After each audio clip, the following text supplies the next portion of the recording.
Hello and welcome to Disseminate the Computer Science Research Podcast. I'm your host, Jack Wardby. The usual reminder that if you do enjoy the show, please consider supporting us through Buy Me a Coffee. It really helps us to keep making the show and keep the lights on, so to speak. So yeah, go and do that if you would like. And we also have a listener survey out at the moment. So if you are interested in shaping the future of the podcast, please go and fill that out and give us some feedback onto today's episode. It gives me great pleasure to say I'm joined today by Pat Helland, who will be talking about his CIDR 2024 paper, amongst other things, I'm sure. Scalable OLTP in the cloud, what's the big deal? Pat works at Salesforce. He's previously been at Tandem, Microsoft, Amazon, and HAL Computers. And he's been building databases and distributed systems since the late 70s. Pat also blogs at Scattered Thoughts on distributed systems, and he also writes for ACMQ. Pat, welcome to the show. Well, thank you, Jack. It's nice to be here. And my blog, you can find at pathelland.substack.com. Fantastic. We'll put a link to that in the show notes as well, so the listener can go and find that nice and easy. So let's get started then. So I like to ask my guests at the very start, kind of tell them more about themselves and tell us about their journey and how they became interested in research and databases and distributed systems. Oh my, now you're going to go way back. I went to UC Irvine from 1973 to 1976 when I married into 3 kids and had a 4th when I was 20. So I figured I'd get a job. So I never got a bachelor's degree, and it was not the best job for a while. And then I kind of worked my way forward, and my friend from college said, come on up here and program in Sunnyvale, Silicon Valley. And what are we building? A database. We didn't know what a database was. There were no classes in the early 70s on databases. So we had to read papers. And, I read a bunch of papers by this fellow named Jim Gray, and we kind of figured it out. One of the questions at first in the, 1978, 79 timeframe is, well, do you do a network or a hierarchical or a relational? This relational stuff is kind of interesting ideas, but seems impractical. And so we were trying to build and learn and stuff. And then when that little startup became a shutdown, I ended up deciding I wanted to go to work where, Jim was, and I went to Tandem and inherited the transaction processing engine for the nonstop system, which you may or may not remember that stuff, but it was a multi-processor message-based system with all the peripherals, had dual port access, and it was designed to be fault tolerant and designed to run transactions for, OLTP transactions. So, oh man, was I learning stuff like crazy, figuring things out, trying to keep the system from crashing, keep it correct. How do you make sure the database is perfectly there? And that's when I really fell in love with what, you might call enterprise computing, which is make it perfect, make it fast, never screw up, never lose the data, and make it as highly available as at all possible. How many nines can you get to 4 or 5 nines? And, handle failures and do the right thing. And that always seemed to me to be the fascinating journey to take. And, eventually I ended up going into Microsoft, which is in the early 90s, built these little desktop things that were like these toys that were nice to use as a one-person access. But getting them into running businesses and making things rock solid was just another passion. And then the cloud starts coming along. And how can you do this reliable stuff on top of this kind of sea of resources that fail all the time because it's supposed to fail all the time? That turned it inside out. So that's been a really, really fun journey for me, making things very robust, very solid, keep the business running, super high availability, never lose the data, and yet run it on top of things that are constantly failing underneath is a really hard problem. That's awesome. So you started off being in academia, and then you kind of went down the industry path for I was never in academia. I backed my way into it. Jim showed me this stuff, dragged me to conferences. I love academia. I've always been in industry. Yeah. I mean, I don't have a degree, not a bachelor's degree. I'm certainly not, a knighted PhD.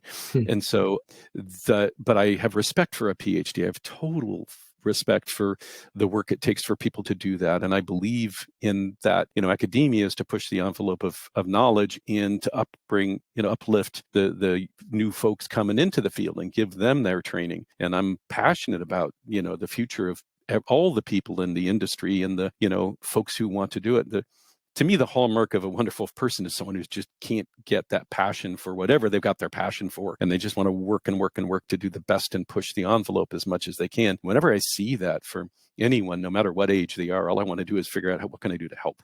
Yeah. And so that is a thing for me, is that growth track. And, I did not make it easy on myself. I did not make it easy on myself dropping out of college. I had so many more hurdles to do. But then again, I had a family and the whole growth, and I've got great grandchildren now. And, I'm 68 and I'm not dead yet. They're going to take me out feet first. This stuff is too darn fun.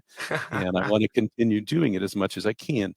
And, but there's a part of me which wants to see the rock solid engineering projects done and deliver business value. There's a part of me that wants to see the, ideas pursued so we can understand what really makes things happen and makes things work. And so I kind of split between those two. And I think it helps in that way. I see professors, I see people graduate with a PhD and then they want to go into academia, but if they haven't gone into industry also, there's a piece of it that they don't completely understand, but that's true in both directions. Personally, I feel the same on that. Like I went straight into kind of academia and did the PhD straight away through no industry experience doing it. And sometimes I kind of regret that. I think that I would have maybe got more out of my PhD if I'd have had a stint in industry first as well. Like, I don't know, I think it makes sense to have both because I don't know, it makes you more aware of both, more well-rounded. I don't know, maybe it allows you to generate better ideas or better insights. I'm not too sure, but yeah, I mean, we all walk yeah, everybody's got to have their own passion, right? People say, should they get a PhD? And I say, I don't know. What do you want to do? If you want to teach, you kind of need it, right? And be an academia, you kind of need it. It's hard to not have that. If you want to go into industry, the question is, how much do you want to have your experiences grow? And what is it going to do? So there's no one answer for anyone. Yeah, I mean, I needed money when I was in my early 20s. I had 4 kids to feed. So there you go. There we go. Yeah, cool. Let's talk about the paper then. So, Scalable OLTP in the cloud. So let's kick things off with some background for the listener who might not be necessarily too familiar with this space. So what is OLTP and what even is a transaction, right? Let's go back to that and start with a proper background. Well, the word transaction's gone through some history. Okay. In the 70s, it actually meant a business operation, a human interaction. And so the word transaction at IBM products and the competing products in the 70s was, I'm going to do a particular kind of work. I'm going to do an airline reservation transaction. I'm going to do a debit credit transaction. But the theme was there's humans talking to computers as opposed to big batch jobs. And so how can I get stuff in, get things back to the human before they're frustrated and want to walk away? Okay. And so that whole keeping that timing vibrant for the humans was a piece of the puzzle for that. But transaction processing typically meant human interaction. Now, at IBM, in that window of time, wrapping around an atomic bunch of changes to the database was called a logical unit of work, not a transaction. As the academic papers started to emerge defining, what is transactions, and the whole ACID concept came along and so forth, the word transaction morphed, and it started to be applied to the collection of changes that stuck atomically and didn't see weird things from other things, right? And that's the whole ACID things that we've become to view as a transaction. And, at the same time, the word database morphed. It used to be the big database system did your app processing. It ran the code that was the app code. It talked to the block mode terminals where it would fill a screen out and the human would fill some fields and go enter and then get the next answer back. And so all of that was integrated into one system that was kind of thought of as the database, and it became disentangled over time, better and worse. And so now when we talk about a database, we talk about an abstraction of something that does, large changes to data. And there was this transition too where stored procedures started running in the database. Right. And that kind of wasn't the database, it was the app environment at some level. And so the boundaries of that have just emerged culturally to gravitate around SQL, which did win and has brought a ton of value. SQL is one of the rare, huge success cases where, creating that standard, 40 something years ago, almost 50 years ago, allowed innovation below and innovation above. And the set oriented stuff is clearly a win. But it also kind of works in a system that's less distributed. And so the tension as it becomes more distributed is stuff I like to write about. That's why the sequence of columns I write for ACMQ is called Escaping the Singularity. It's not your grandmother's database anymore, because to make SQL relational stuff work, you have to kind of suspend time with transactions and suspend space by bringing everything close. And so which is comfortable for humans. And so it works until it doesn't, if that makes sense. Yeah. And so there's that question of that abstraction. And by the way, when you go back to OLTP, the original benchmarks tried to put pressure on concurrent updates. TPCA, TPCB, the original standardized efforts to do benchmarking to talk about whose database does what, deliberately added an update, a concurrent update to the debit credit, the branch balance with the debit credit. That was to force high performance concurrent update to data. As things have gotten bigger and stretched, that's not quite so common because it doesn't work so dang well. Yeah, I guess we're going to touch on that a little bit more in this podcast as well, that whole idea of concurrent updates and things. So, yeah, we've got a nice solid base on there, kind of what a transaction is and kind of what OLTP is and kind of these OLTP systems. And the thing that I liked when I was reading this paper, and I don't know, this is like a thing that I'm personally just guilty of, and that when I've kind of view databases, I just view my sort of journey with them stops at the interface of SQL. I very rarely think about the application necessarily on top of it and treating them as one whole system. So I kind of, this reading this paper, I had a few sort of like, why have I been thinking like that for the whole time? Like I should be thinking about them as a collective, but that's just something that I had an observation I personally had when I'm reading the paper. But anyway, Pat, what's the big deal with scalable OLTP in the cloud? Well, the big deal was my way of framing a problem, and so let me give you my personal story behind this paper. First of all, I've been working on scalable transaction processing for decades and decades. It's been the thing I've focused in on, and I'm still trying to figure out how to push the envelope. And I always felt there would be a limit where the database would say, I ain't going to do anymore. It's too much concurrency. I can't do that. And so I work on this in my day job. I work on how to make things scale in databases. And just personally, in 2022, my back went out. My vertebrae slipped. I was in agony. I saw you, Jack, at the conference where I took wheelchairs to get there, and I was like, not a good time. And so I ended up having back surgery December 8th. And then coming home from the hospital a couple of days later, said the drugs suck, and I stopped taking them a day or so after that. And I was going to watch movies in my new adjusto bed, but then all of a sudden I saw this paper just dropped from CIDR 2023, which was Scalable OLTP in the Cloud. Is it a solved problem? And I read the paper, and I just kind of couldn't figure out what was wrong. For me, it asked a question that I'd never asked. Hat tip to Toby Ziegler, hat tip, because he said, what's the asymptotic limit to scale for OLTP systems? And I just was like, I never asked myself, when does it hit the wall? Now, let's define asymptotic limit. Asymptotic limit means you can add more resources and it ain't going to help. It's not a question of getting more resources. If you add more, you're not going to go farther because you hit that asymptotic limit. And so when is it not about resources and when is it about something fundamental? Okay. And Toby did a good job, sketching the architectures for database systems and saying, here's the things that cause you to hit the wall. And it made me stand back and say, well, why is that the architectures? Why are we limited to that? And I'd always, I've been doing 40 something years in this world of building databases for this stuff. And what is it that left me unhappy? And I kind of went into a rabbit hole of trying to figure it out, reading papers, and completely annihilated my holiday on 2022, which was wiped out anyway, because recovery from surgery. I spent like 12 hours a day for 3 weeks, reading papers and wondering what was bugging me. And what was bugging me was that I, like everyone, and Toby, everyone figured data lived somewhere. Every record was somewhere. So if you wanted to change it, you went and found the latest one, and then you worked on that. Okay, and that was fine. So that was a thing that kind of was this existential change. Like, just as you mentioned, Jack, my paper, which talked about the scalable app and the scalable database, kind of, you're like, oh, I hadn't thought about it that way, right? Well, this is a thing for me. It's like, oh, I hadn't thought about it that way. Kind of rocked me to my core. And then I had to take it apart and put it back together. And so when I wanted to constructively riff off of that cool paper, which sent me into such a spin, right? Because it was great. It caused me to do these things. I was trying to figure out, what is OLTP? What's the boundary? What do I want to do? How do I define that? And I knew the space was ginormous.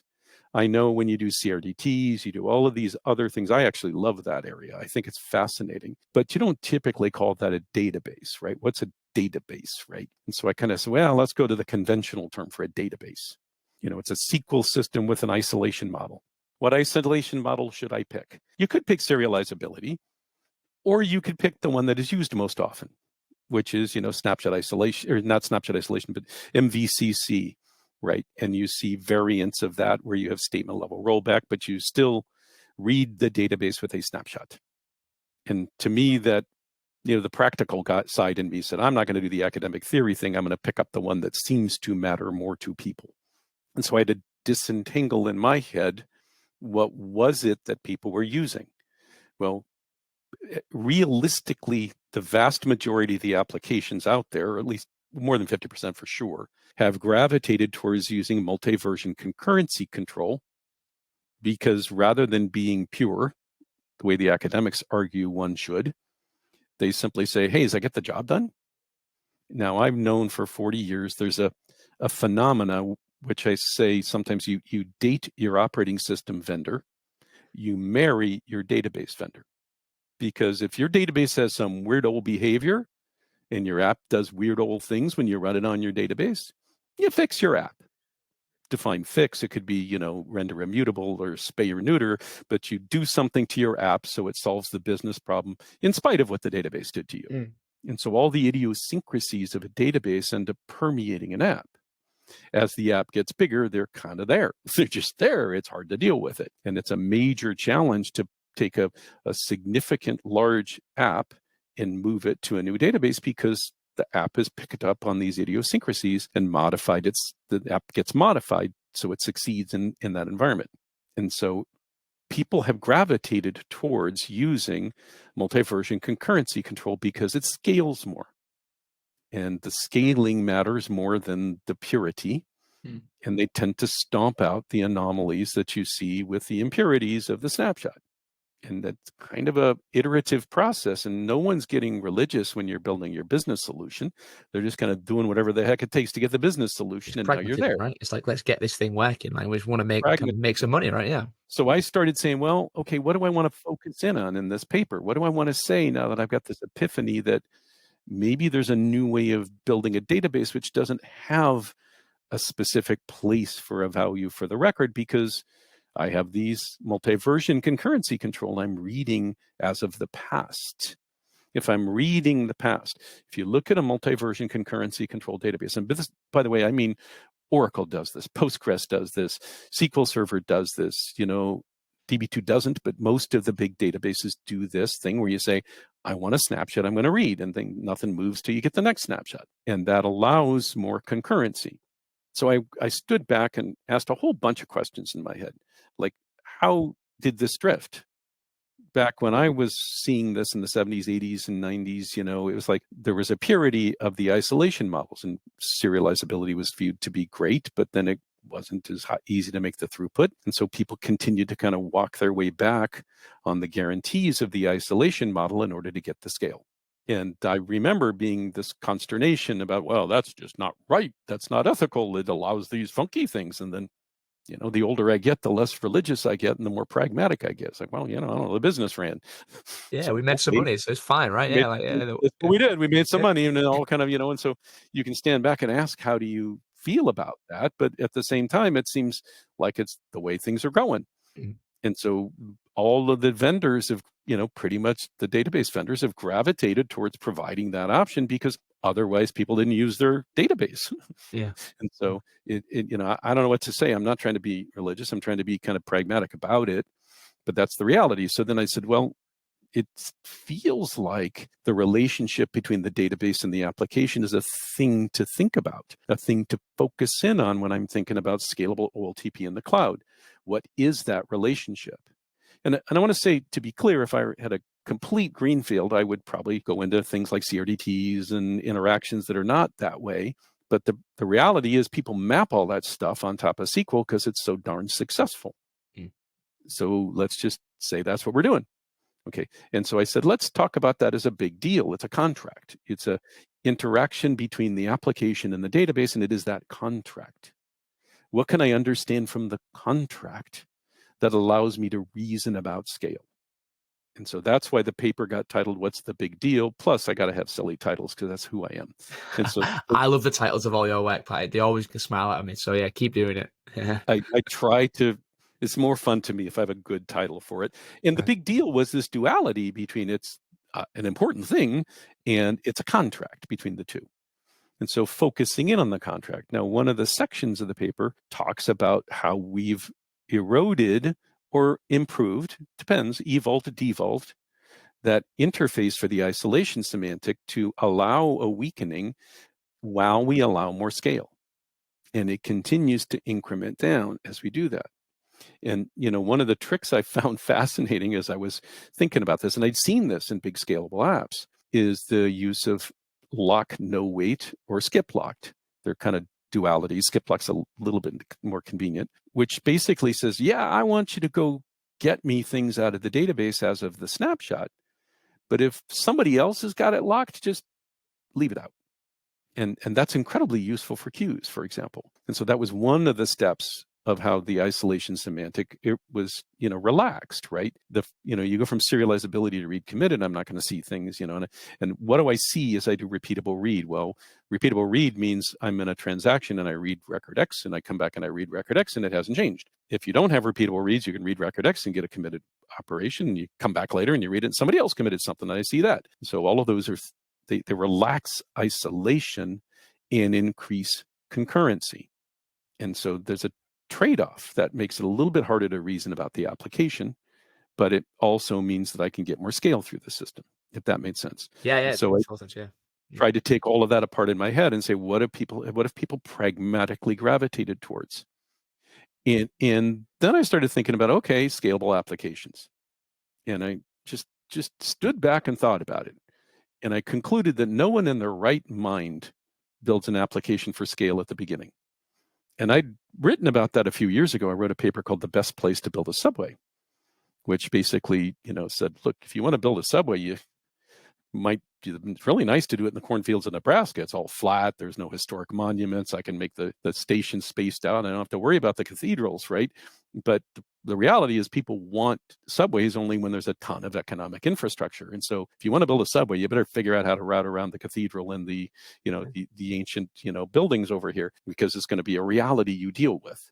And when you think about a scalable OLTP application where, you see applications with tens of millions of lines of code, right? Those are huge investments over decades and decades. And you don't necessarily stand back and think about scale at the time. You're trying to get some little tiny thing started and get people to give you money for it. Yeah. And you want to add functionality and you want to add features. You don't think about scale. And so then scale is something you bump your shins on and you whack it into submission over and over. Mm. And that's the pattern I've always seen in scale is, I'm going to fix it when it's broken. Yeah. And so that iterative process is also interesting. And then I tried to stand back and say, what is it that impedes scale? So if you say the big deal's the big deal, if you say it's that contract, one of the things when you look at snapshot isolation or, that they're, consistent reads and where I can have a statement and within the statement it's stable and then I can do a rollback and, Oracle does this and SQL Server does this and Postgres does this. The behavior is we promise if you update the same record concurrently, we promise you will have trouble. That's the guarantee. If you try to change record X and somebody else is changing record X, you're going to get blown up or he'll get blown up. Right? That's the guarantee allows you to reason about not doing the wrong stuff. And so that's a promise from the database. So that means if you want your app to scale, you better not pound on record X too much, which is, by the way, the opposite of how I was raised in database implementations. I was raised to worship hotspots. I vividly remember a couple years after, like 82 or 83, I saw the 1981 paper on optimistic concurrency control. And I said to myself, wow, natural selection will take care of folks who use that. Because to me, the database was about hotspot access, rapid access to the same record. That's what we were trying to accomplish then. As things scale, that becomes not what you do because it hurts. And so now you see lots of interesting uses for optimistic concurrency control. It works great as long as you don't bump into the next guy very often. Yeah, on that really quick there, on this sort of focus so much on sort of kind of making right contention and these highly contention situations more performant rather than avoiding the contention altogether. This was another thing that I took from your paper and sort of like moving that up to being the responsibility of the app almost and the way you design your app, and sort of don't both try and write to the same record at the same time. If you can in your application, just wait a bit or do it slightly different. And that for me was a really nice stuff, pushing the coordination away almost up into the business logic. I don't know if that kind of makes sense. Like kind of, it does. Yeah. Unless you change the big deal, unless you say, I'm not working against a database with read writes against records with that database semantic. If I'm not doing updates, I can do a CRDT style thing. Yeah. I can do a reservation. I can say, please reserve this hotel room, and somebody else handles that concurrency against the hotel room. I actually believe that's a strategic area. If I wasn't worried about, my day job and doing what I'm doing, I'd go do research on that because it's cool too, right? I love linearizability's got that abstraction you could do, right? When you think about, the linearizability paper says, arbitrary operations against an abstract data type, reserve hotel room works that way. And now the concurrency could be behind the curtain, but that's not what we do when we build it on top of SQL. You can emulate it though. You can update a record in SQL, which is, please submit something to someone else who figures out how to reserve me a hotel room. And I'm dropping a record in the database, and somebody else notices the record in the database and figures out if I can have the hotel room.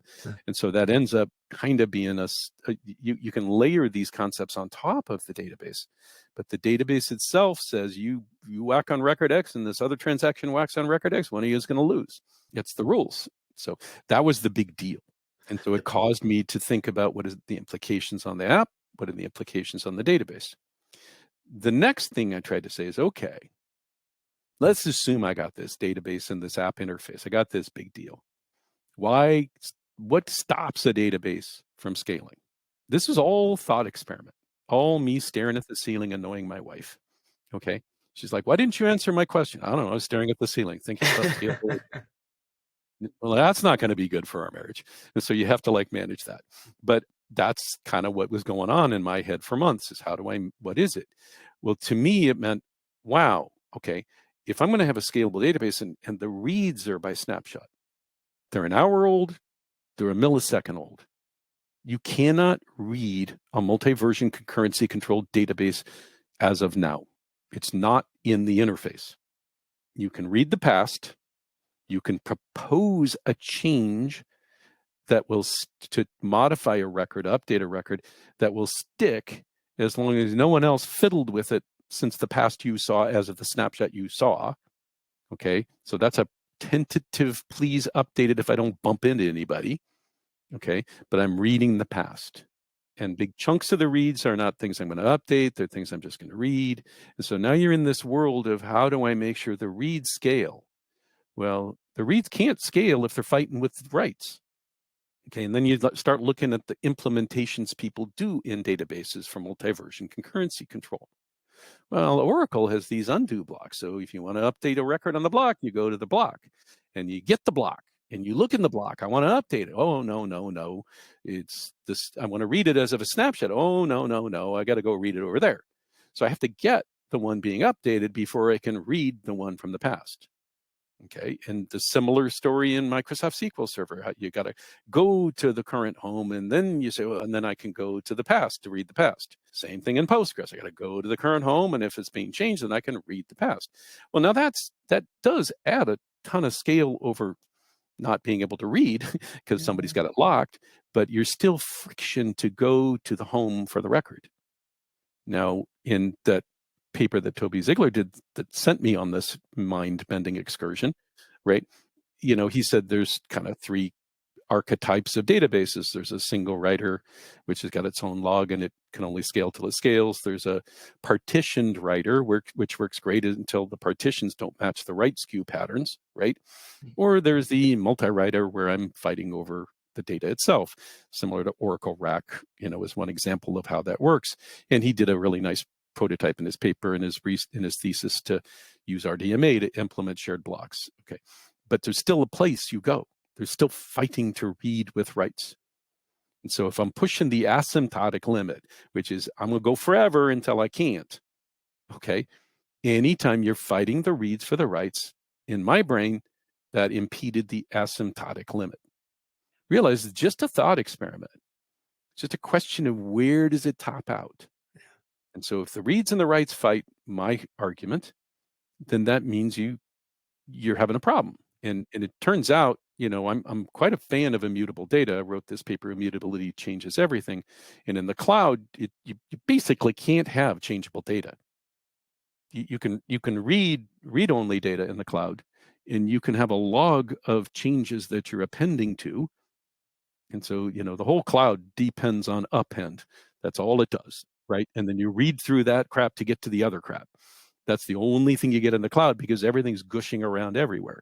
And compute and storage are changed. And so the storage has to be findable no matter what. So it dang well better have a unique ID and read only.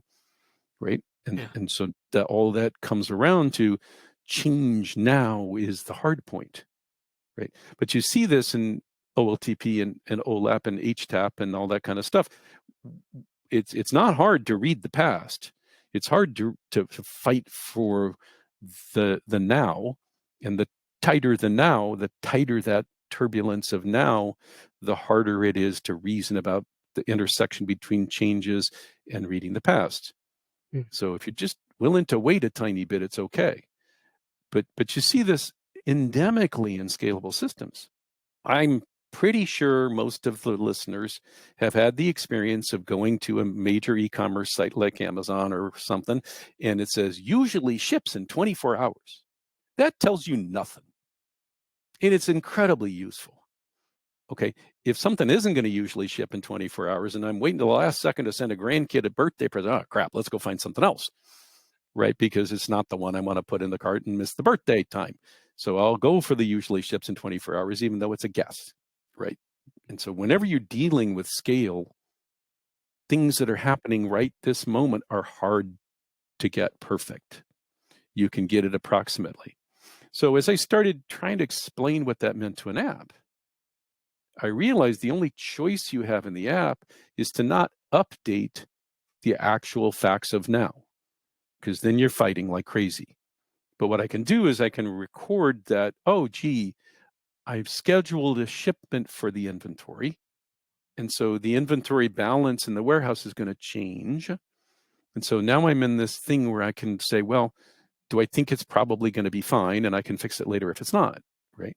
And that takes me back to a paper I wrote in 2009 called Building on Quicksand, which was a thought exercise of asynchronous checkpointing.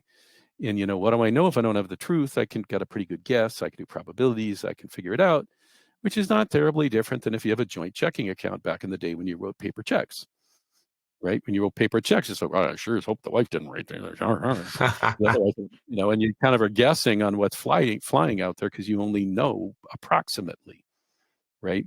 And then heaven forbid you deposited your brother-in-law's check and then that's going to bounce, right? You think it's there and it's not. It's that kind of a thing. And all of this stuff has been an artifact of reality in distributed systems with businesses. Whenever I think about a distributed system, I pull back and I say, how did it happen with my grandparents' days in the early 20th century? Well, you know, these pieces of paper floated around and they got reconciled. And how did all that work? Well, there was better have an overdraft charge, right? So people don't abuse it. And it's a guess and it's an apology and it's a pretty good guess. And you get better at guessing well because it's drag when you don't. And that's a complete antithesis of what, you know, one of the craziest things, I stand back and I think about distributed systems and computing and all the areas I've worked on for decades. And I've thought about, and I haven't done it, writing a paper called Mulligan Stew, which is what do I think and fret and worry and stew about doing over? Well, a mulligan is a do-over, and Mulligan Stew is this thing where you keep adding crap to the pot every day and it keeps changing. Is it rabbit stew or chicken stew? I don't know. I've added that, boiled it every day. And so I'm thinking about that. Well, one of the ones I wish, there's two I wish I could do over and that just jump to the top, which is one of the word consistency and how it's interpreted by different communities. It means a different thing here and a different thing there, and it's inconsistent, and I hate it. It drives me nuts. The word is ironic, right? Correct. And I wrote a paper called Don't Get Stuck on the Con Game, which tries to disentangle that discussion. That's a thing I wish we could do over and just have different words and it'd be okay. You know, like lock and latch. It's not, most days I'm saying, which kind of lock do you mean, right? The word lock is different things, right? And so that's, those are things. And the other one I wish I could disentangle is the notion that we should distribute a database as opposed to invoke an app on the other side. I mean, databases don't work across trust boundaries. Databases don't work great across a distance unless you're using them in a stylized fashion. Right? I mean, it's one thing to get a snapshot of the product catalog before I do an order for an online system. And I wrote about this in my autonomous computing paper, right?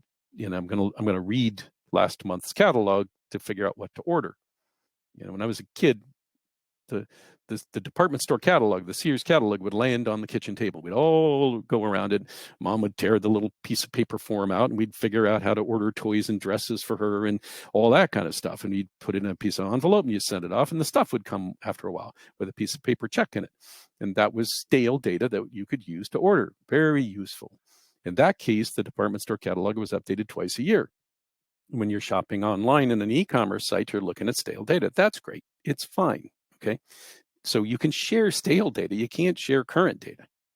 Furthermore, you don't share data across trust boundaries. I don't know what it's like in the UK, Jack, but I know here in the United States, when I walk up to an automatic teller machine on the side of a bank, no matter what buttons I push, they will not give me a JDBC connection to their backend database. Damn it. They just don't do it. I don't understand. How am I going to work with them if I can't whack on their database? Yep, same here. Okay, so I get to do what? Like 5 things: deposit, withdraw, transfer, ask for the imbalance. And I only can do a bounded set of things that they've decided to do for trust boundaries. Similarly, when you try to stretch data at a distance, it gets wonky. So now I'm in this paper on scalable OLTP, what's the big deal? And I'm kind of saying, well, let's stretch it anyway. Let's push the envelope with things that are not the most practical, but what works and doesn't work. Is that making sense when I say that? Yeah. Well, there's still time to go and to do this again, Pat. Do you think there's time left to kind of redo the full thing? No, I don't know. I mean, we still in the US we still use English measures, and so I would do that over too, right? And I was raised here, so I get confused. I think in Fahrenheit, and I have to translate to Celsius, and just like I still think Celsius is smarter, but that's where I am. An American, I'm hobbled by that, and so you kind of get into this world of which things are worth fighting over. That's true. Yeah, which hill you want to die on, right? Right, and the SQL abstraction of set oriented has gone so far because it allowed you to innovate on top of the interface and allowed you to innovate below the interface. And I was part and parcel of inverting the way we manage data to get these set oriented operations, and so it gave us a ton. Does it have its weaknesses and limitations? Hell yeah. But I mean, computing is fascinating. Humans think with Newtonian universe. I don't know about you, but to me, time moves forward. Everything's got its trajectory. Newton had it all. He had it buttoned up. He just did. And until you get to a certain scale, it all works, right? And then, Einstein kind of said, let's push it past that scale, and had this crazy stuff, which is, oh, no. Speed of light's constant, is time that isn't. It's like, huh? What? Really? Huh? And so distributed computing is similar to that. Grasping that I'm here and you're there, right? And I don't know anything about what's going on for you right now. You might have, you might be gone, but I know what I heard from you. So I'm trying to compose decisions based upon limited knowledge of participants' pasts. And that's kind of like, special relativity, which is not Newtonian, and it's kind of a mind mess.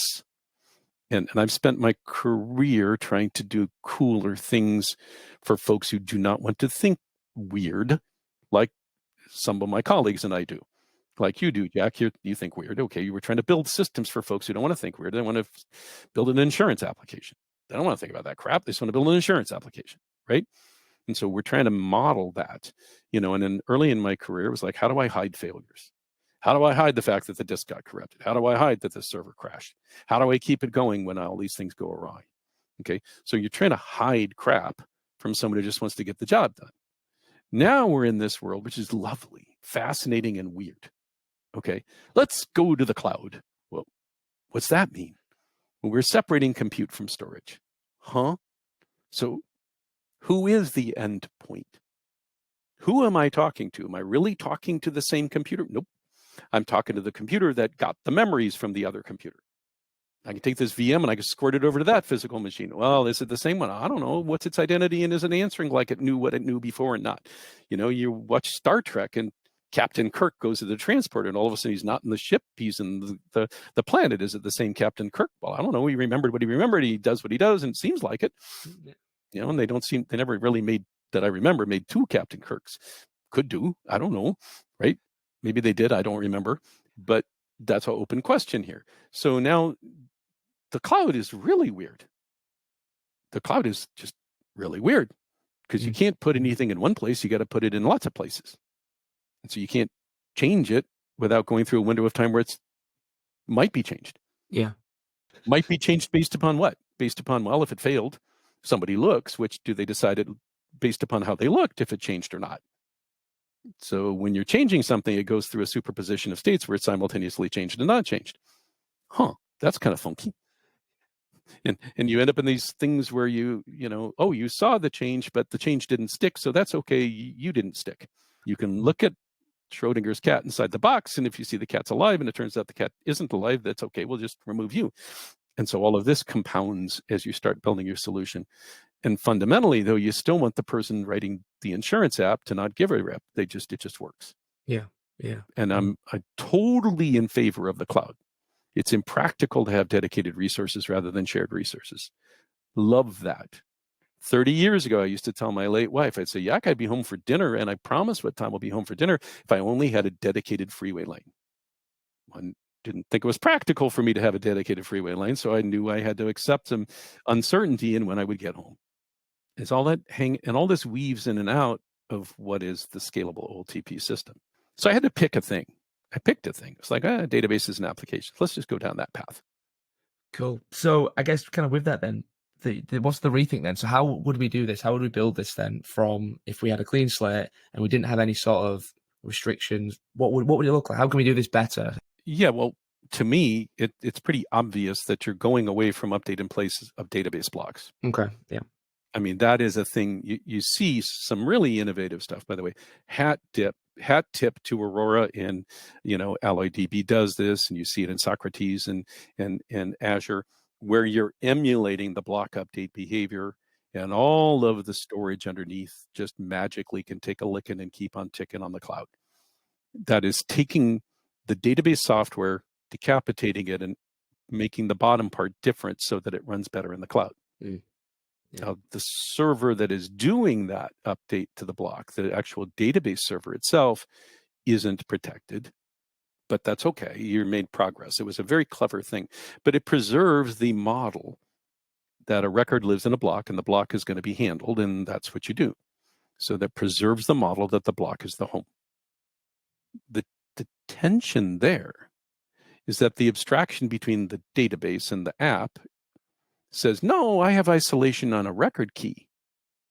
Each key is the thing that the app must not concurrently update, because that was the rules in the big deal. That's the rules in the isolation semantic. So we started with that and said, okay, what can I do? So now when you conflate the keys to the block, inevitably you will have false conflicts. Inevitably, there will be problems that were not in the actual contract you had to the app that you've introduced in your implementation of the database because you conflated the record to the block. When I was a kid and I had hair and I started working on databases, it seemed obvious to do page locking. It seemed obvious to do shadow blocks, because I hadn't figured out the write-ahead logging. Some folks at IBM had, but I hadn't learned about it yet. I was young. They're like 22, trying to figure this crap out, trying to feed the family, get a job. Okay. And so page locking seemed like a good idea, but it ended up causing false conflicts across concurrent transactions. So now we only do, all these other databases, they just do page locking for a tiny window of time to get in, do the record update against the page and get out. Now you use the write-ahead log and the isolation at a record semantic to protect the transaction. So you've up-leveled that abstraction. And all of this is, I wrote this paper called Side Effects Front and Center, which said a side effect is what the outsiders didn't kind of expect to happen. And so if when you update a B tree in most modern databases and you update a record and you abort the transaction, it undoes the update of the record, but it doesn't undo a block split of the B tree. From the outside, you don't care. Okay, if I'm talking to a microservice and it causes, its memory to fragment, or it causes a monitor logging record to spew out, I don't care. I didn't see that because my level of abstraction didn't see it. It's still a real artifact. And so all of this weaves in and out of these systems. What are the side effects that you have and what are the consequences on scale? So if you're going to push the asymptotic limit, you assume I can mask those consequences. Now, I personally believe that you want to do things like log structured merge systems where I'm logging the change, I'm organizing for whatever read patterns I have, and I'm writing immutable data into the cloud, because The cloud knows how to deal with immutable data. And if you want to think of an HDFS file, you got it. That's an immutable thing. Those things are copied around and squirted around to preserve the same byte string, right? And that's how the cloud works. I'm constantly copying forward and reorganizing, but I'm giving you a byte stream image. So at some point, you're providing something that doesn't change in a way where the underpinnings can gush around and die and stuff like that. I mean, most folks don't think about the fact that it's just pretty darn common in the cloud to just walk through and reboot every machine every week or so. You do this for security patching. And whether you give the thing warning or not is another question. But fundamentally, the abstraction is you're just going to take something, you're just going to kill it all the dang time. So how do you do that? How do you make things keep going? Well, if I have multiple replicas of the read-only data, I can make sure that I don't kill all the replicas at the same time. So now I can find it, right? I learned that when doing the big data style stuff, working at Microsoft to do a project called Cosmos under the plumbing for Bing, and we would keep triple replicas. And if you got down to 2, it was like, ooh, make a third. If you got down to 1, it was like, oh my God, the house is on fire. Make a second one. And you tried to make sure. And the model there was the data needed to live indefinitely, even when things are failing with a particular statistics. And of course, you're scrubbing the things. You're reading everything off of every disk because bit rot happens. If you can't read it, you better go get one of the other replicas and make it. So that's not terribly difficult to reason about when the data you're preserving is read-only and immutable. And that's kind of the thing we build upon. And so now this is all weaving in and out of what is OLTP. How do I build a database, right? And I want to make the past be rock solid. And I want to make sure that that future, up to the point if I commit a change to a transaction, then I want to make sure I never lose it. That's the rules for enterprise grade OLTP. Once it's committed, it's committed. I'm not going to lose that dang thing, right? But if I have 2 records fighting over a proposed transaction, typically you want 1 to win, but if 0 win, that's okay too, because I didn't commit to it. That's the rules that transactions give you a latitude. They give you the grace of being able to do things. And so that was part of what I wrote about in the paper too, is I can take advantage of those, if you will, weaknesses in the guarantee. I didn't guarantee it's going to commit. I guaranteed if it does, I keep it. Yeah, I think it'd be nice if we kind of ran through the strawman architecture of this system as well, to sort of give the listener maybe a flavor of kind of how this actually would look like, to sort of maybe picture clearer. So I guess, yeah, let's talk about the strawman architecture. Well, and again, this is an imaginary hypothetical architecture. Okay. When you make a change to a record, okay, you're going to want to keep track of it, pretty quickly. And I realize there's a window of time there that's a little nebulous here. Pretty quickly, you want to push it out into a log structured merge system. A log structured merge system takes recent changes and puts them out organized by time first and then key second.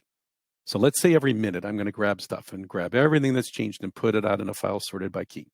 So if I want to read something that includes that, then I go to that first. Now, if I'm dumping these things out every minute or so, it gets pretty intractable to go back years.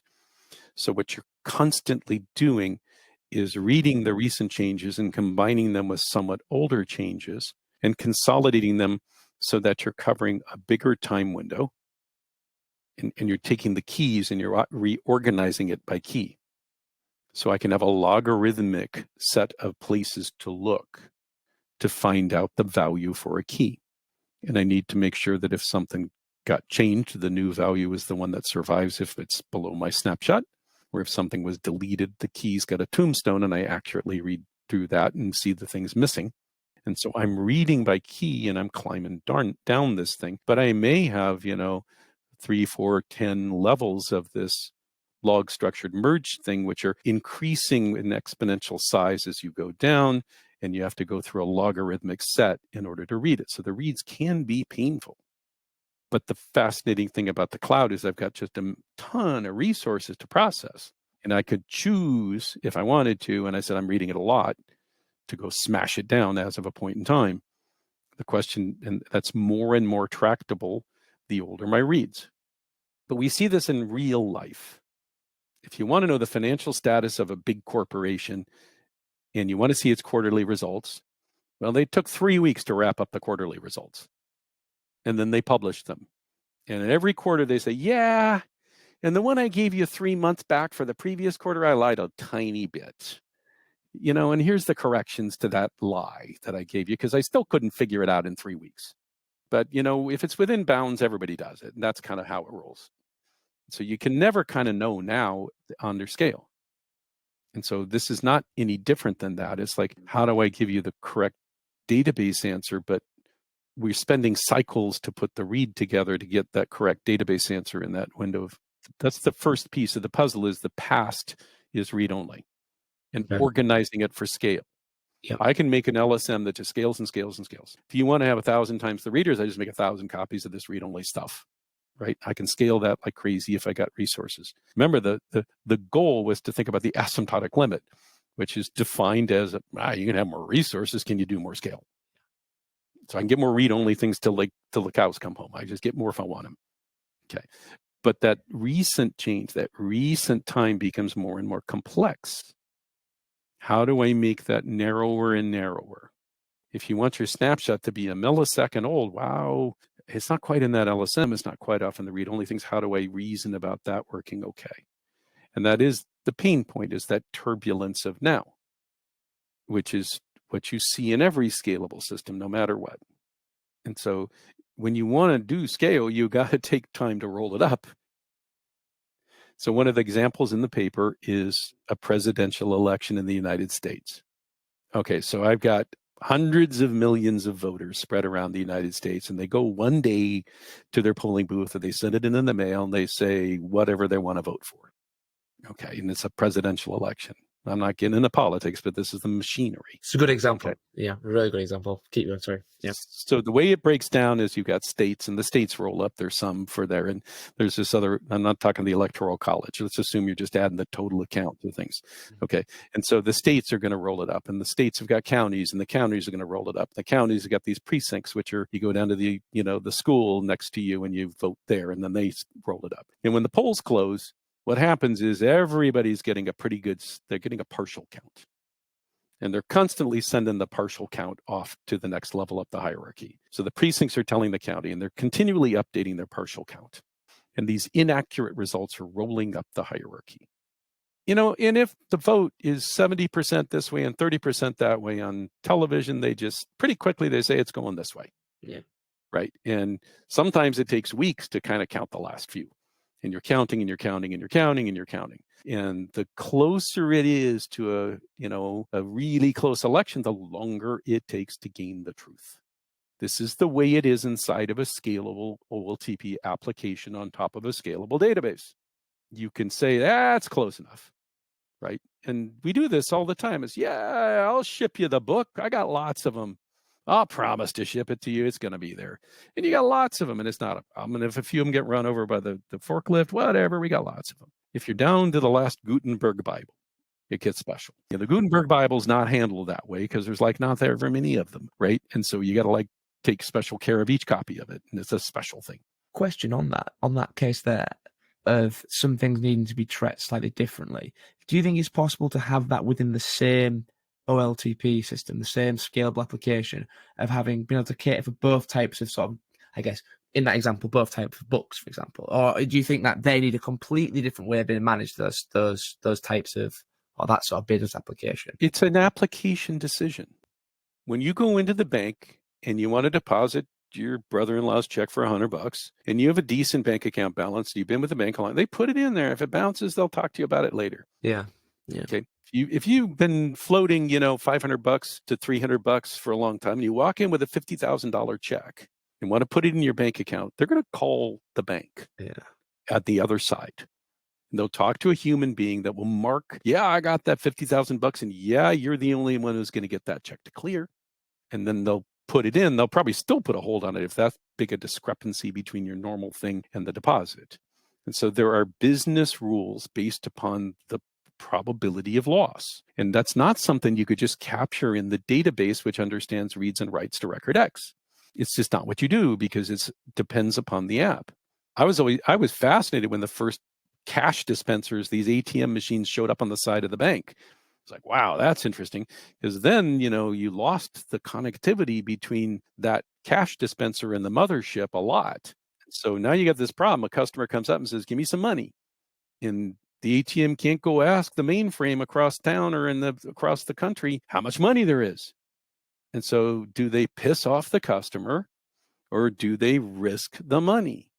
And so kind of they quickly settled into an upper limit. I'll give you $200 without being able to check with a mothership, because they knew from the card you were probably you, unless it was a thief, but that's another discussion. And so as long as they didn't think you were able to fiddle with the connectivity to the mothership and then hit every ATM to get $200, they would just do it and then occasionally deal with an overdraft. This is not a serializable database transaction. It's a business logic and a business risk choice. And so the problem I have is that when you're raised as a database person and you don't stand back and look at the world, you actually think this shit the database professor taught you is useful. It's not. It's an abstraction upon which you build that people then tolerate and manage, which is why distributed databases are wonky, because they're not always going to be available.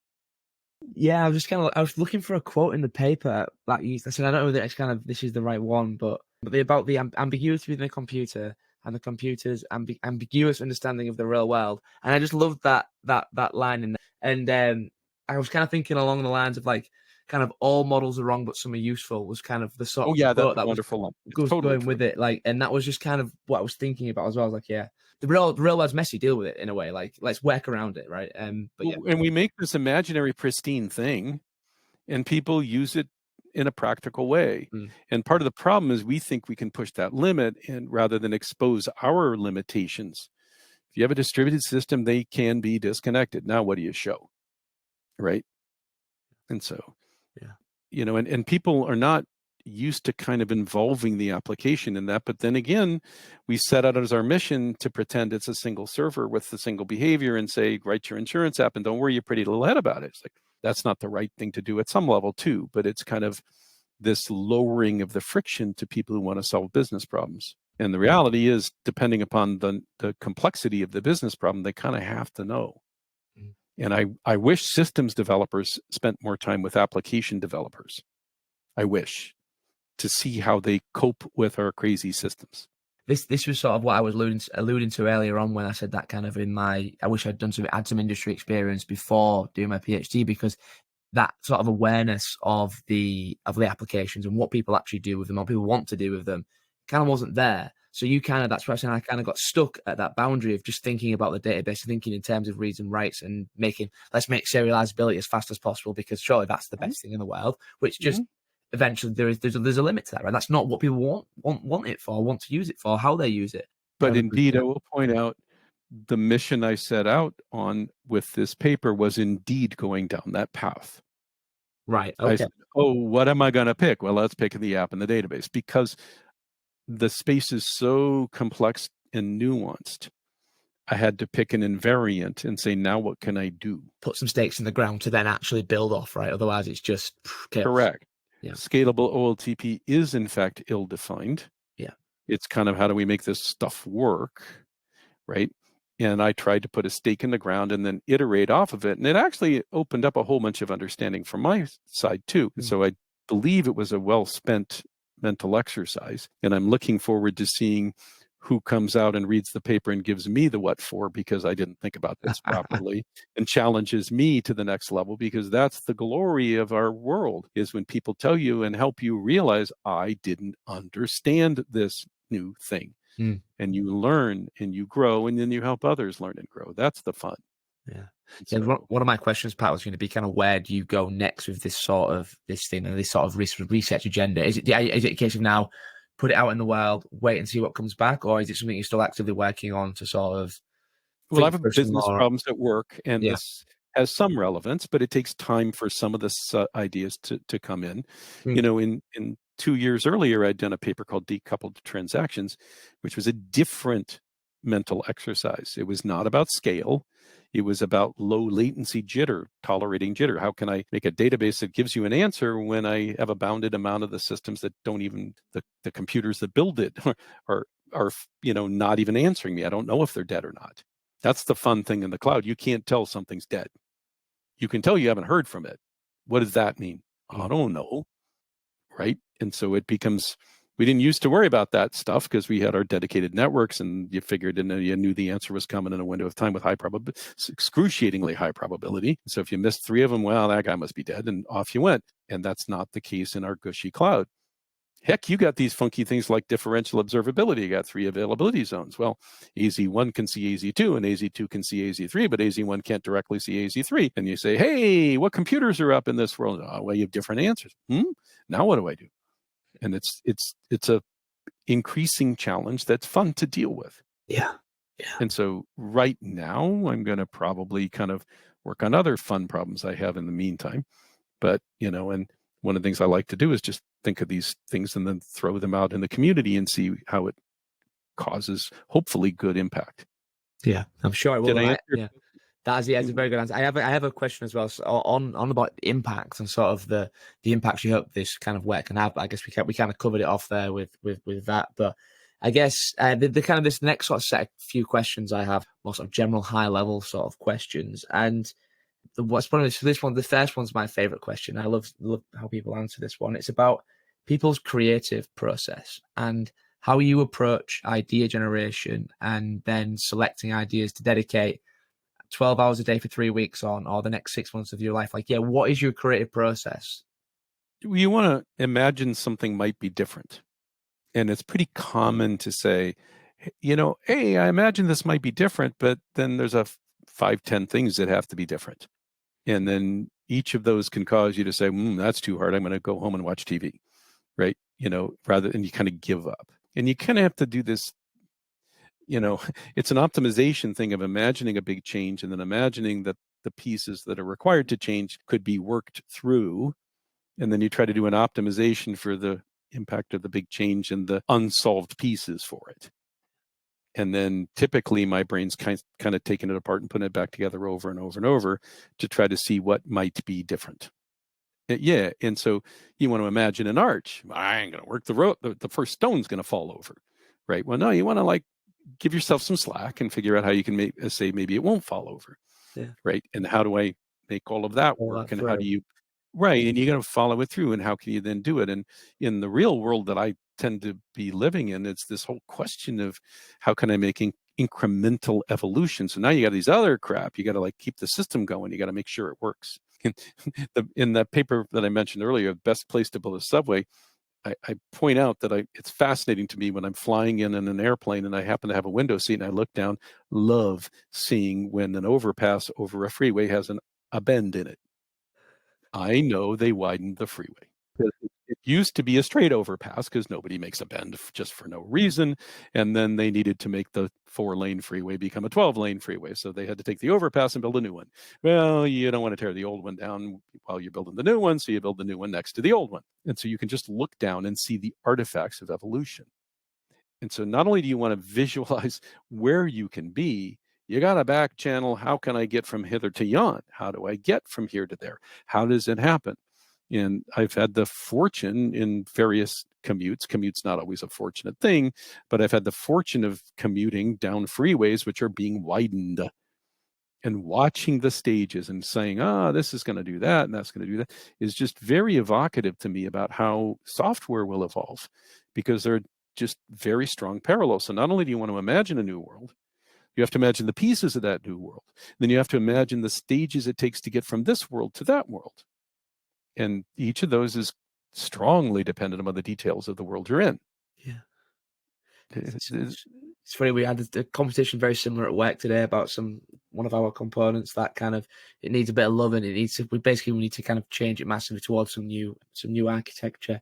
And it was that same sort of thing, the end goal seems so far away, and getting there and sort of laying out those steps of okay, we want to get from A to B, but it's not obvious how to do that. We need to take it step by step and kind of, do this sort of rolling process and incrementally move away from the old state to this new state, because you just can't go straight from A to B. You've got to go through these steps. You can't make that one hop jump. But yeah.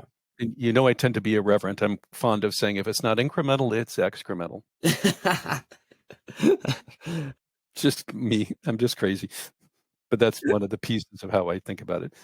Cool.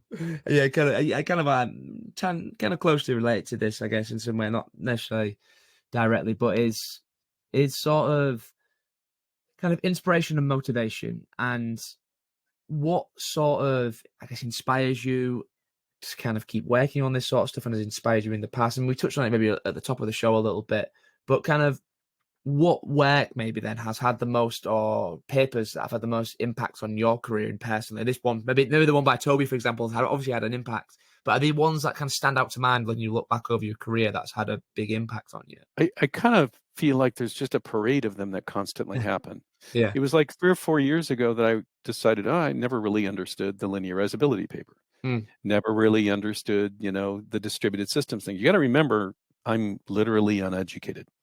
I didn't go to enough college. I did 2.5 years in Irvine, was great, and I got graduate studies and stuff, but there were things I just didn't turn over, right? I didn't dig in and look. Hell, this weekend I was, bored, and I was watching YouTube videos on how can you do sketches, which include bloom filters, and how do you carry some of this stuff, because I just didn't have that education. I bumbled into it. I was like, oh, this is interesting. And I'm watching these things and watching a class and being presented and lectured. And it's like, boom, boom, boom. And I'm fast forwarding through it and stopping and looking and just inhaling knowledge because I'm curious. And so these things, you never quite know what you're going to bump into. But you asked 2 questions. You asked, the paper thing got thrown in Sure. that last second. The first question is what keeps me going. And there's the high order bit is watching people grow. I mean, I've been running this conference for, helping to run it since 1985, the High Performance Transaction Systems Conference. I met you there a couple of years ago. And, you see people and you meet them when they're like, a terrified, grad student coming with a professor, right? And then you turn around and they're like some of the most significant people in the industry 20 years later. And you've known them all along. You've watched them grow. You've watched them progress and move up to become so accomplished, right? And I see that at my work, I see that in academia, I see these, varying groups of folks that I spend varying amounts of time with. And to see them grow is the thing that keeps me cooking. Now, I mentioned I married into a family really young. Okay, well, and my son-in-law is 48 now. Okay, and I met him when my daughter started dating him at age 14. Okay, I vividly remember thinking when he was like 16 and I saw his shoulders, like, well, there's not a kid's shoulders, those are a man's shoulders, right? And so now I'm always giving him crap about being 48 and having a pot belly. He's middle-aged. And so that progression as a human being, and that's just I love my son-in-law. And so that progression as a human being echoes to me when I see progressions of colleagues at work or progressions of folks I meet in and out of academia. And I may not see them for a couple of years and then I see them again. And I can kind of watch that growth. And then what can you do to poke them to be able to maybe move a little farther if you're lucky to have that? If you're not, that's okay. You still care about them as people. And so that's a piece of what keeps me going. The other piece of what keeps me going is I think the innovation and the discovery in the industry is just accelerating. It's fascinating. The computer science algorithms are changing and the hardware in the data centers are changing. And there's an explosion of change. And then now you get to sit and play, either through work or on the weekends when you're bored with the combination of the ideas and the technology and the ideas in the academia and the algorithms and what might make a difference. And it ends up being fun. And how can you deploy that in a way which helps the people grow and the industry grow? And then if you have time, can you throw some little cute, fun summary of it that might provoke thought and move the industry forward?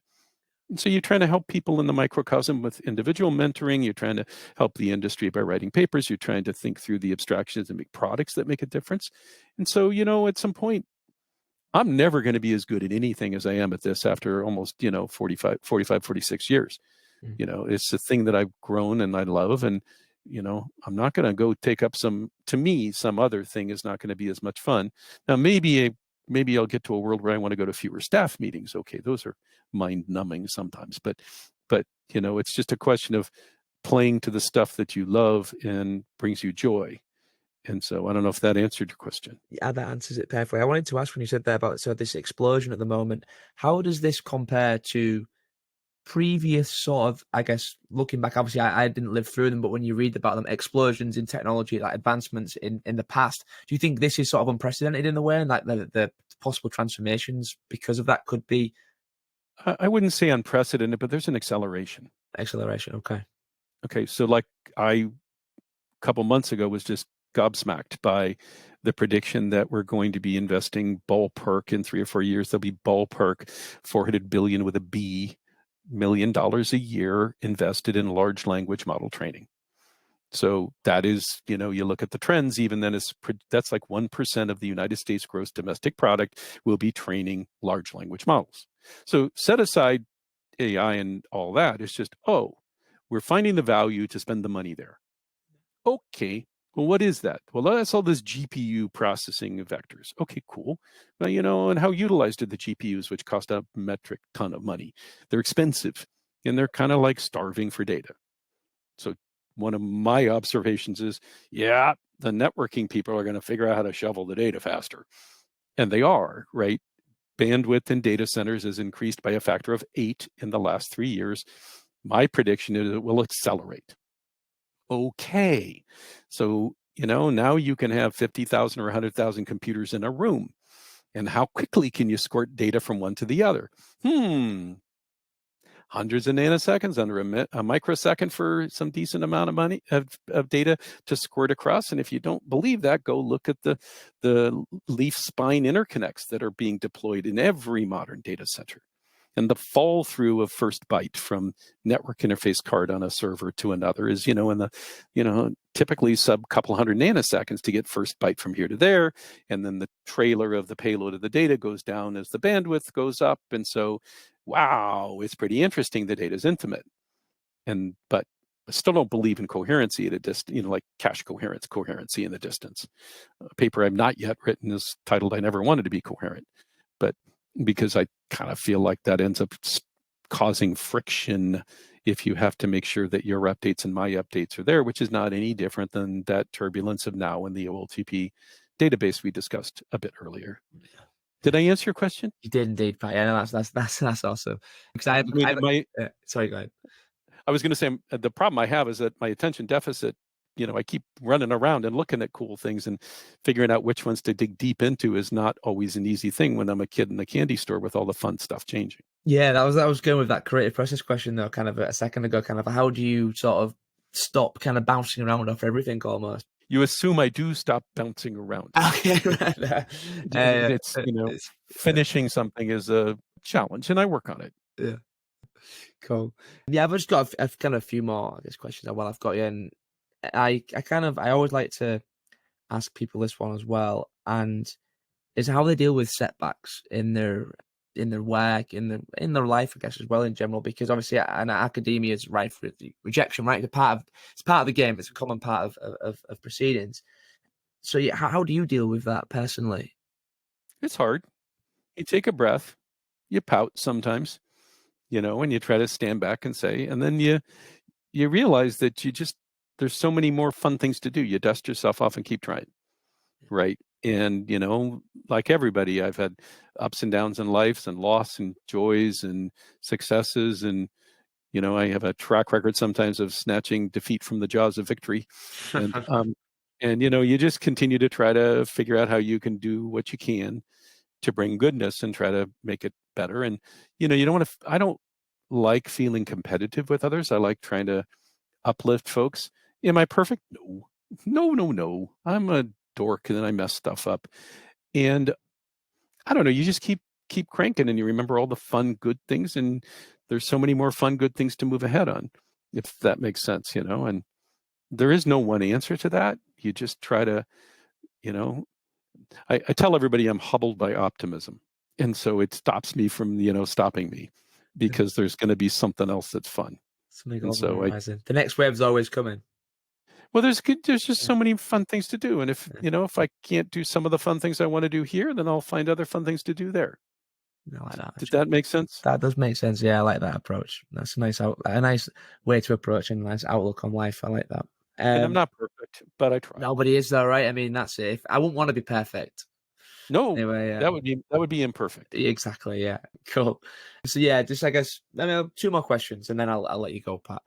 But this last one is sort of, I've kind of got it written down as bridging the gap, and it's obviously the goal of the podcast is sort of to help bridge help improve or bridge the gap between research and academia, and industry and academia. Sorry. Mm-hmm. And I kind of want to get your opinion on how we do that as a community and what you think it's like at the moment and how it could be made better or what's bad about it. Kind of, yeah, what you're taking us and how we do at the minute on the interactions between academia and industry. Both environments have their challenges. Mm. Academia is going to, how many papers can I publish, right? And so Yeah. tends to dissolve the quality on a whole, but it's not 100%. And so there's this churn of how are you recognized. Industry tends to do this, what are your quarterly results?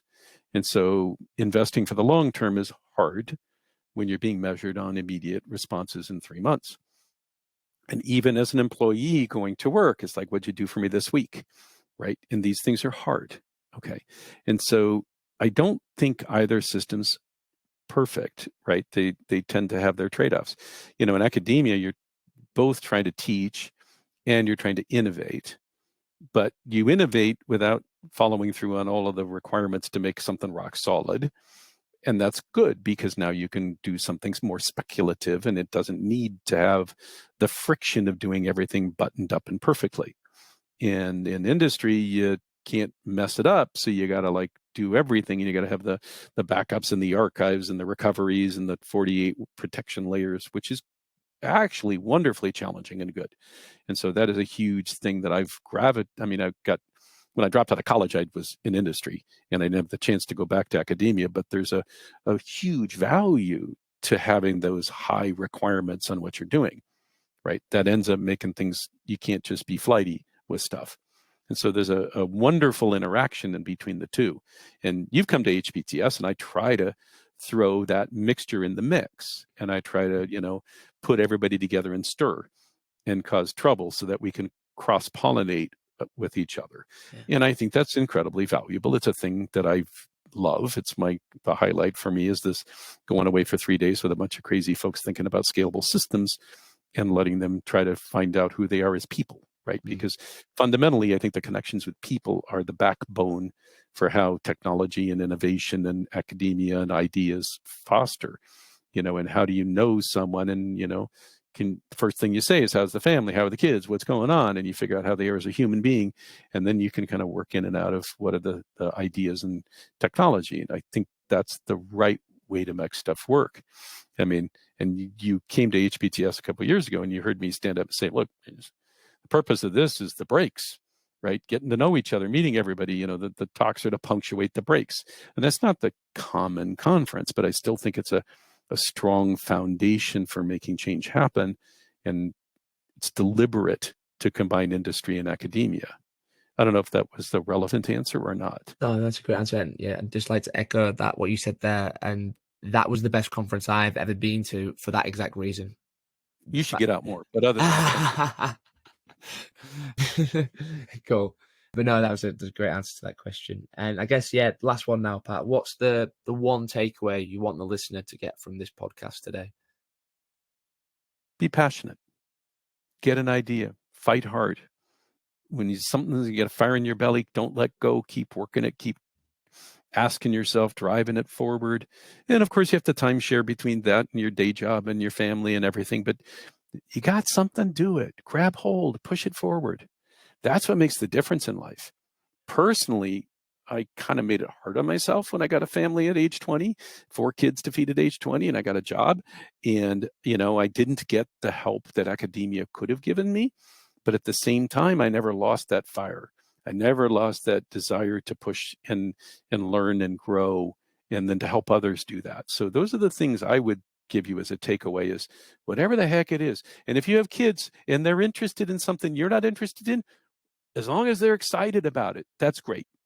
Let them do that their own. But same to you, the listeners should find that thing they are passionate about and drive it and don't let go and just keep fighting to do the best they can with it. That's a lovely message to end on. Thank you very much, Pat. It's been an excellent chat. I've absolutely loved it, and I'm sure the listener will as well. If the listener does want to find anything, any of the papers we spoke about today, we'll put links to everything in the show notes. And I just want to mention as well that we mentioned him a few times in the podcast. Toby was also on the podcast on episode 23, so you should go and check that out. He's a wonderful guy. Yeah, he is. Yeah, By the way, I want to really thank you for taking the time to talk to me. It's been a joy to talk to you, Jack. You've been great to get to know. Thank you very much, Pat. It's been awesome. And yeah, I guess we'll see you all next time for some more awesome computer science research.